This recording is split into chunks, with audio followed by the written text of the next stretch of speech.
అలా సడన్ గా వచ్చేసేంటి? ఆకలిగా లేదు. అనవసరంగా సూర్యాన్ని గుర్తు చేశానా? నువ్వు నీ మనసుని ఎంత కంట్రోల్ చేసుకుంటున్నా మర్చిపోలేకపోతున్నావు కదా. అదే అతను చేసిన అవమానాన్ని సరదాగా జోక్ చేశాను. నవ్వేంటి? సూర్య అంత బాగా జోక్ చేయలేదా? చాలా వ్యంగ్యంగా మాట్లాడుతున్నా. కోపం వచ్చింది బాబోయ్. ఈ ప్లేస్ ఏదో బాగున్నట్లేదు. సరదాగా షికార్కి వెళ్తూ మాట్లాడుకున్నాం పదా. ఇక్కడే బాగుంది. అవును, ఇక్కడే బాగుంది. సూర్య సూర్య ఏడి? సూర్య ఏడి అని అంతా దుద్దగా అడిగావేంటి? ఇప్పుడు ఇక్కడ ఎవరైనా తెలియని వాళ్ళుంటే నీ యాంగ్జైటీ చూసి నువ్వు అతన్ని పీకల దాకా ప్రేమించావు అనుకుంటారు. మీ ప్రయాణం పక్కల దాకా వెళ్ళిపోయింది అనుకుంటారు. తొలి సంబంధం 90 ఏళ్ళు అంటారు. అందుకే కాబోయే భర్త ముందున్న మూడీగా ఉందనుకుంటారు. కాదు Shashi, Shashi I love you. ఏదో మాట వరుసకి లోకలలా అంటారు నాన్న. అయినా పుట్టబోయేది ఆడపిల్లో మగబిడ్డో తెలియచెప్పే స్కానింగ్ మిషన్లు ఉన్నాయి కానీ మనసులో ఉన్నది కాబోయే మూకుడా కాన్కిస్కా గొట్టం కాడో చెప్పే స్కానింగ్లుంటే ఏ అనుమానం ఉండదు కదా. అదే లోకులకి.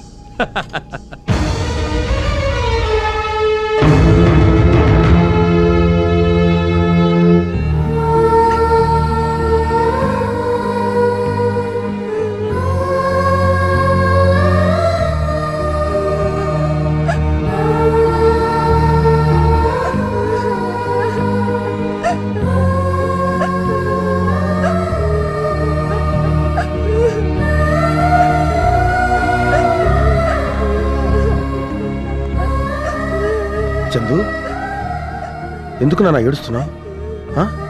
టీచర్ దగ్గరికి తీసుకెళ్ళి నాన్న.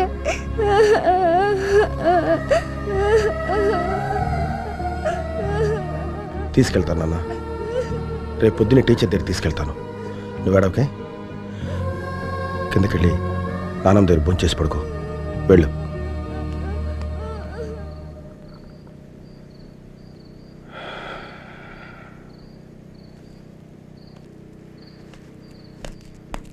బాబు గారు, ఆ చిన్నపిల్లని మభ్యపెట్టగలిగారు. మీ మనసును మీరు మభ్యపెట్టుకోగలరా? మీరు అలా బేలగా ఉంటే నేను చూడలేనండి. మర్చిపోండి. ఆ టీచర్ అమ్మ మన ఊరు రాలేదనుకోండి, ఆ చేదు జ్ఞాపకాలు అన్నీ మర్చిపోండి. మర్చిపోవడానికి అవి చేదు జ్ఞాపకాలు కాదు ఉడేవాళ్ళు. నన్ను మనిషిగా మార్చిన విలువైన జ్ఞాపకాలు. మరి మారిన ఈ మనిషిని ఆ టీచర్ అమ్మ అర్థం చేసుకోవట్లేదే? తప్పు నాదేరా? తప్పు మీది కాదు బాబు, ఆ దేవుడు. కనీసం మీ మనసును అర్థం చేసుకుని ఒక ఆడదాన్ని పుట్టించలేకపోయాడు. వద్దు బాబు, మనకి మనుషులు వద్దు, ఈ ఊరి బాగోగులు వద్దు. ఇదిగో తాగండి బాబు. ఉడేవర్లు తాగండి బాబు. మీసం మెలిపెట్టి తొడగొట్టండి. మీలో ఉన్న సింహాన్ని మేము చూడాలి. మీరు నాకు శిక్షలు వేయాలి. మీ చిరునవ్వు నేను చూడాలి. మీరు మళ్ళీ మామూలు సూర్యంగా మారిపోండి బాబు, మారిపోండి. మనిషి ఒక్కసారి మారతాడు, మళ్ళీ మళ్ళీ మారితే వాడు మనిషి అనిపించుకోడు. ఆ టీచర్ మార్చిన ఈ సూర్య మళ్ళీ పాత జీవితంలో అడుగు పెట్టడం ఉడేవాళ్ళు. వెళ్ళు. ఉడేవర్లు బాబు, ఈ మందు ఎక్కడిది? మన ఊరిదే. మన ఊర్లో మందు అమ్ముతున్నారా? అమ్ముతున్నారు. మీ బుల్లెట్ సౌండ్కి చేతులు కట్టుకుని బుడతనాయ వాళ్ళందరూ ఈ ఊరిని ఏళ్తున్నారు. మందుని ఏరులాగా పారిస్తున్నారు.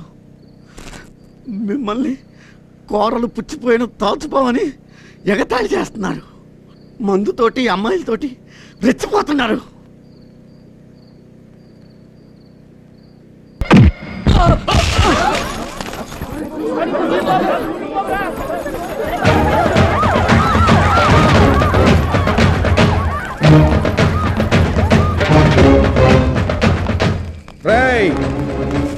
ఈ సూర్య ఇంకా చావలేదురా. పంచాయతీలో మీరు దొంగ దెబ్బ తీసినప్పుడే మీ తలకాయ లేచిపోయిండేది. కానీ అలా చేస్తే టీచర్ అమ్మ నాలో తెచ్చిన మార్పుకి అర్థం ఉండదని ఊరుకున్నాను. ఒక రకంగా ఆవిడే మిమ్మల్ని కాపాడింది. మల్లేశు, ఇంకోసారి దుకాణం తెరిచావంటే నరుకుతా నేను. రే, తాగుతాను తందాలను ఆడతావు, నువ్వెవరు ఆడటానికి? రేయ్, ఈ ఊరికి ఒక పద్ధతి అలవాటు చేశాను. నేను బతికున్నంత వరకు ఈ క్రమశిక్షణ కట్టుబాటు ఇలాగే ఉండాలి, ఉంటాయి కూడా.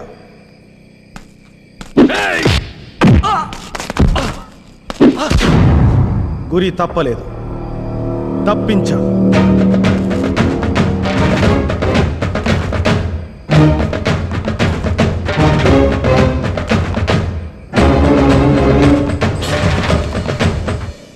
ఏంటయ్యా పంచాయతీలో కొట్టిన దెబ్బకి వాడి జీవితంలో లెగడన్నావు? చూడు ఏమైందో.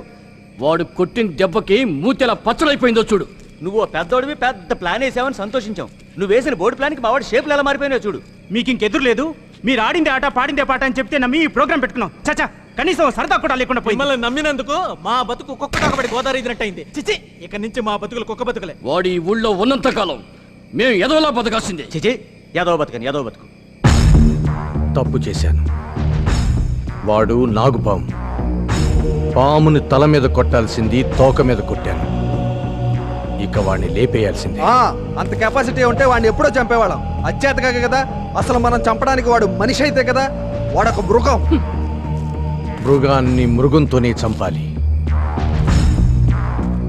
వాడు పొలానికి ఎన్ని గంటలకు వస్తాడు? పొద్దున్నే 6ంటికి.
బాబుగారు, అమ్మగారు, బాబు. సూర్య,